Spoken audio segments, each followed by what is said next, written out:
morning, students. How are you? This is Uchi Mathani, and I am here with the second part of the chapter Sound.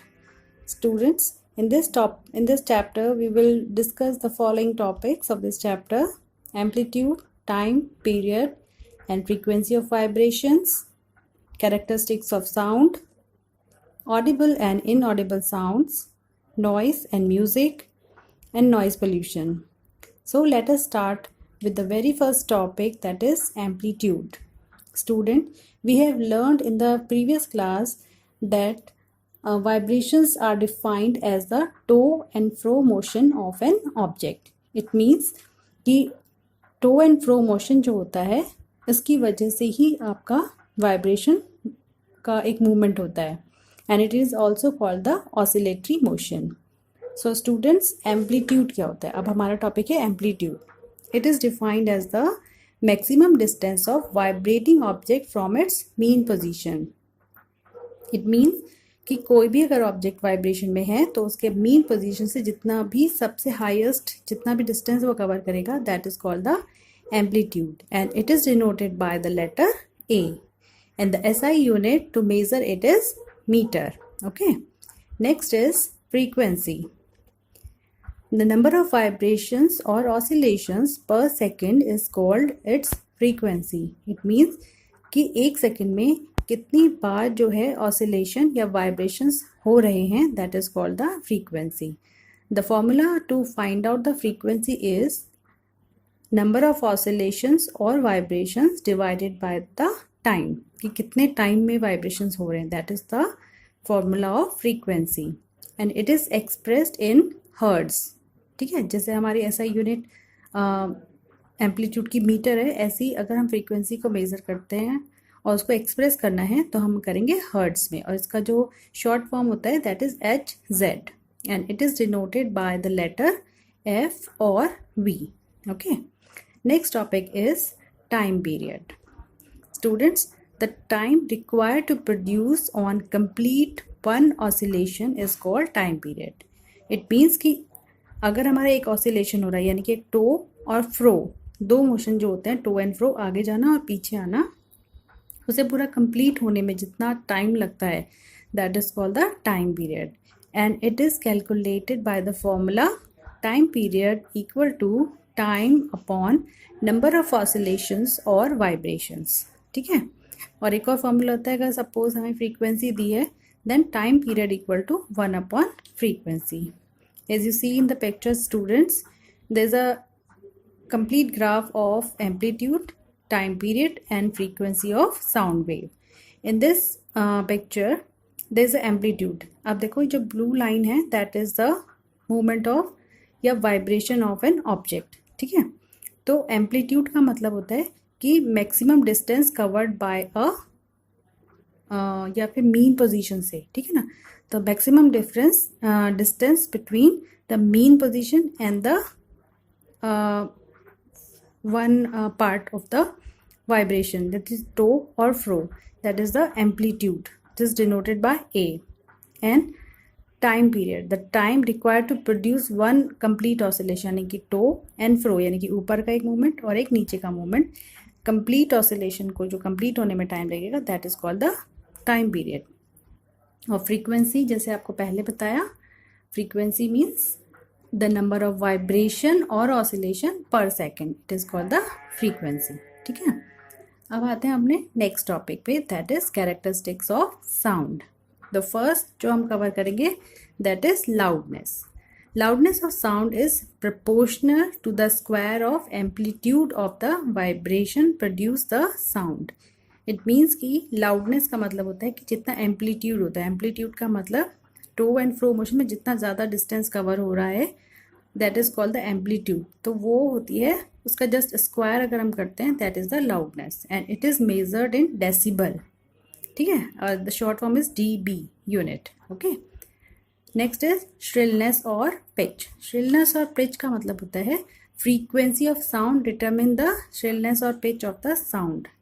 It means कि कितना high आपकी जो है sound आ रही है, that is called the shrillness. ठीक है ना, इट इंडिकेट हाउ हाई और अ लो द साउंड इज, और it increase with the increase in frequency, जितना ज़्यादा फ्रीक्वेंसी होगी, जितना लाउड जितना हम फास्ट फास्ट बोल रहे हैं, दैट इज़ द श्रिलनेस और पिच। और लास्ट होती है हमारी quality of the sound. Quality of sound enable us to differentiate between the sound of a guitar and a piano. Suppose अगर हम किसी को नहीं देख रहे हैं, लेकिन अगर कोई साउंड हमारे कानों में आ रही है, तो हम कैसे डिफ्रेंशिएट करते हैं कि वो एक गिटार की साउंड है, या फिर वो एक पियानो की साउंड है, या फिर वो एक किस सिंगर की साउंड है। तो this is the quality of sound and it is called the timber. Okay, so here is a picture to summarize all these three topics. First is loudness, second is pitch, and third is quality or timbre. Loudness means होता है ये depend करता है amplitude of vibrations पे, यानी कि amplitude जितना ज़्यादा होगा लाउडनेस उतनी ज़्यादा होगी, और जितना कम होगा उतना सॉफ्ट आवाज़ आएगी। दूसरा है pitch, depend on the frequency. इसका मतलब कितने ऑसिलेशन 1 सेकेंड में हो रहे हैं। अगर वो ज़्यादा हो रहे हैं तो उसकी हाई पिच होगी, और अगर कम ऑसिलेशंस हो रहे हैं 1 सेकेंड में, यानी कि फ्रीक्वेंसी कम है, तो उसमें लो पिच होगी। नेक्स्ट है टिम्बर और quality, that is a depend on the wave form, यानी कि उसकी वेव किस तरह की बन रही है। जैसे आपको पहले पार्ट में दिख रहा है वो स्मूथ बन रही है, दैट इज़ क्लियर, ठीक है, तो साउंड क्लियर आएगी बहुत। दूसरी आ रही जो मिक्सड है, यानी कहीं साउंड ख़राब आ रही है, कहीं मिक्स आ रही है, तो ये मिक्स साउंड होती है। तो क्वालिटी इससे पता चलती है कि कोई किस तरीके से गा रहा है, या फिर कोई किस तरीके की इंस्ट्रूमेंट को यूज़ कर रहा है। तो these are the characteristics of sound. Next हम करेंगे the sound which is produce by in vibrating object. तो वो किस तरीके से जो है हमें इफ़ेक्ट करते हैं। तो बिकम्स, बहुत बार जो साउंड प्रोड्यूस होती है दैट बिकम पेनफुल फॉर अस। तो जैसे मैंने आपको पहले बताया कि हम डेसिबल पे इसे काउंट करते हैं। तो अगर हमारी जो साउंड प्रोड्यूस हो रही है आसपास, अगर वो 80 डेसिबल से ज़्यादा होती है, तो that is quite painful for us, और फिजिकली पेनफुल, ठीक है। तो these are some examples. First is construction, तो 90 डेसिबल की ऑलमोस्ट आवाज़ होती है उसमें, दैट इज़ क्वाइट पेनफुल, तो हमें वो अच्छी नहीं लगती है। ऐसे ही हमारा है ट्रेन हॉर्न की आवाज़ है, 110 डेसिबल तक होती है। हैवी ट्रैफिक है, 100 डेसिबल होता है, और लाइट ट्रैफिक है तो 80 डेसिबल तक होता है। वाइल्ड क्रॉक, तो जो वाइल्ड एनिमल्स हैं उनमें 100 डेसिबल तक ऑलमोस्ट होता है। ऐसे आपकी वाइल्ड बर्ड्स हैं, उनकी 80 डेसिबल तक होती है। तो ये सारी साउंड्स हैं जिसमें आपको डेसिबल यूनिट बताइए, तो इससे आप सोच सकते हैं कि how it is painful for अस। अगर हमारे आसपास इतने डेसिबल की आवाज़ होती है तो कितना नुकसान करती है। नेक्स्ट हम करते हैं audible and inaudible sound. Students, although all vibrating object produce sound as you know, but we can not hear all the sounds, ठीक है ना। तो our ears are sensitive only to a fix range of frequency called the audible range, ठीक है। तो this is called the audible range, क्योंकि हमारे years को सर्टेन फ्रीक्वेंसीज को ही एक्सेप्ट करते हैं या उसको कैप्चर कर सकते हैं। तो ऑडिबल रेंज का मतलब हो गया एक सर्टेन फ्रीक्वेंसी का, और वो होती है audible sound, that is the sound with frequency between 20 hertz to 20,000 hertz. Okay, sound with frequency below 20 hertz called the infrasonic sound, ठीक है ना। And above 20,000 hertz it is called the ultrasonic sound of the inaudible range. जैसे मैंने आपको बताया, अगर हमारी जो रेंज है 20 हर्ट्ज से लेके 20,000 हर्ट्ज तक है, तो वो हम सुन सकते हैं, that is Audible for us. लेकिन अगर वो 20 से कम है या 20,000 से ज़्यादा है तो हम नहीं सुन सकते हैं। तो उन साउंड्स को हम बोलते हैं इनऑडिबल रेंज और इनऑडिबल साउंड। बट सबके लिए नहीं होता है। Human can not hear the sound of inaudible range, ठीक है ना। But some animals such as dog, cat, bat are the examples can hear the inaudible range. Okay, ultrasound basically use होता है हमारा बहुत सारी टेक्नोलॉजीज़ में, जैसे कि आपका सोनार सिस्टम, सर्जिकल टूल्स और क्लीनिंग सिस्टम में बहुत सारे अलग अलग टेक्नोलॉजी है जहाँ पे हम अल्ट्रासाउंड को यूज़ कर सकते हैं। नेक्स्ट हम करेंगे नॉइस एंड म्यूज़िक। स्टूडेंट, जैसे आप साइड में देख रहे हो यहाँ पे एक पिक्चर है, इसमें म्यूजिकल साउंड और नॉइस, इसकी आप वेव्स देखिए, there are two different type of waves, ठीक है ना। तो अगर स्मूथ वेव है, एक क्लियर वेव है, that is the musical sound, ठीक है ना।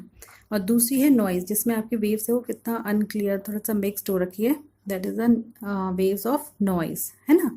तो sound that appears unpleasant to us, जो हमें अच्छी नहीं लगती हैं, that is called the noise, and such as sound of horn, sound near the site of construction work, और साउंड ऑफ एरोप्लेन। तो ऐसे बहुत सारे एग्जाम्पल्स हैं, जैसे ट्रैफिक का हो गया।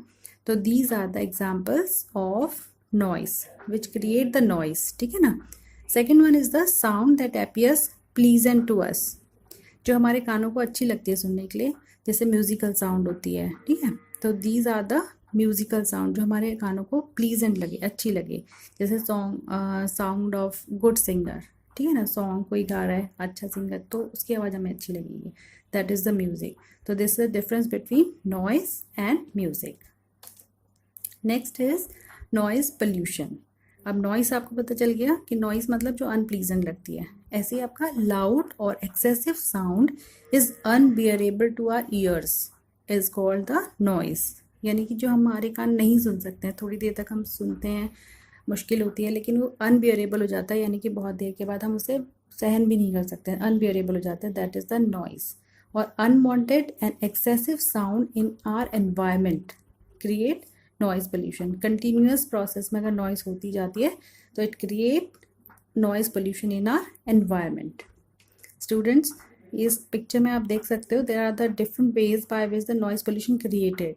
जैसे कोई बहुत लाउड बोल रहे हैं, कार के हॉर्न हैं, इंडस्ट्रीज़ हैं, फ़ोन की साउंड है, एरोप्लेन है, ट्रैफिक है, तो all these are the causes of noise pollution. Sound of crackers, factories, vehicle, aeroplane, TV etcetera create the sound pollution, जैसे आप देख रहे हो यहाँ पे। Next is harm of noise pollution. Students, noise pollution can create many type of health related problems, जैसे lack of sleep, that is also called the insomnia, hypertension, loss of hearing, anxiety, fatigue, etc. ठीक है, all these are the health related problems. A person who is exposed to loud sound continuously may get permanent or temporary loss of hearing. Here is a picture of the effect of noise pollution. First is irritation, यानी कि आप continuous अगर noise pollution वाले environment में रहते हैं तो एक इरिटेशन होने लग जाती है, हम बहुत चिड़चिड़े हो जाते हैं। दूसरा नर्वसनेस, परेशान हो जाते हैं। इंक्रीज स्ट्रेस, हमारे को स्ट्रेस बढ़ जाता है। स्लीप डिस्टर्बेंस भी हो जाती है, और increase the blood pressure also. तो these are the effects of noise pollution. So हमें कोशिश करनी चाहिए कि हम नॉइस पोल्यूशन के एनवायरनमेंट में कम से कम रहें, क्योंकि ये सारी प्रॉब्लम्स से आजकल हम नॉर्मली ह्यूमन बींग्स को प्रॉब्लम हो रही है, क्योंकि नॉइस पोल्यूशन बहुत ज़्यादा है। तो कोशिश करनी चाहिए कि इनसे ज़्यादा पास में ना रहे नॉइस पोल्यूशन के। नेक्स्ट आता है कि because it effect our health, तो how to prevent noise pollution. These are some ways by which we can prevent the noise pollution. First, if we use the horn, तो horn हमें ज़्यादा नहीं use करना है ट्रैफिक के time पे। तो by using the horn minimum way or the low volume, TV और radio should be played at the low volume, और लाउड स्पीकर्स, ठीक है ना। तो misuses of loud speaker also create the noise pollution. तो उसको कोशिश करनी चाहिए कि बैन हो या पर्टिकुलर टाइम के लिए हो, ठीक है ना। नेक्स्ट, जैसे कि आपके क्रैकर्स हैं, तो do not burst too much of crackers. Next is no horn, no sound pollution, तो it also create the noise pollution. तो इसको भी थोड़ा सा हमें कोशिश करनी चाहिए कि हम ज़्यादा यूज़ नहीं करें। Awareness campaign to make the people aware about the harmful effect of noise pollution and measure to control the noise pollution also, ठीक है। तो अवेयरनेस कैंपेन ज़रूर चला सकते हैं। और एक बहुत important cheese that is plant more trees, ठीक है, क्योंकि जितने हम प्लांट्स लगाते हैं तो वो रिड्यूस करते हैं एयर पोल्यूशन को भी, नॉइज़ पोल्यूशन को भी। It can make our environment और एयर क्लीन, तो ये हेल्प करता है नॉइज़ पोल्यूशन को भी कम करने में और रिड्यूस करने में, ठीक है। तो अवेयरनेस कैंपेन में, जैसे आप यहाँ पे स्टूडेंट्स को देख रहे हो, बहुत सारे स्कूल्स भी इस चीज़ को स्कूल कैंपेन्स भी होते हैं जिसमें हम स्कूल्स के थ्रू भी बहुत सारे स्टूडेंट्स के थ्रू हम एनवायरनमेंट को क्लीन करने के लिए हम अपनी सोसाइटी को थोड़ा सा अवेयर कर सकते हैं. तो this is example to aware the students और इन द सोसाइटी ऑल्सो. ठीक है. तो I hope this video is helpful to you. Thanks for watching.